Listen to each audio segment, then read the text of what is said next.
அதே போலதான் அதுக்கு பின்னாடி எதிர்கட்சி தலைவராகிறார். எதிர்கட்சி தலைவர் ஆனவுடனே அவர் வீட்டுக்கு நானும் இயக்குனர் சேரனும் போறோம் அவரை பார்க்க. மண்டபத்துல 27 எம்எல்ஏக்கள் காத்திருக்காங்க.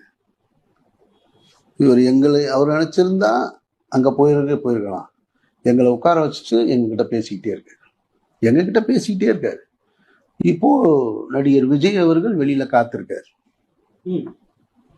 நீங்க நல்லா கவனிக்கணும். 27 எம்எல்ஏக்கள் மண்டபத்துல காத்திருக்காங்க. 27, 29. நடிகர் விஜய் அவர்கள் வெளியில வந்திருக்காங்க. தாடி வெங்கட்னு ஒருத்தர் இருப்பார் இல்லையா, அவர் தான் சொல்றாரு விஜய் வந்திருக்காரு. அவர் பொக்கையோட வாழ்த்து சொல்ல வந்து நின்றுட்டு இருக்காரு.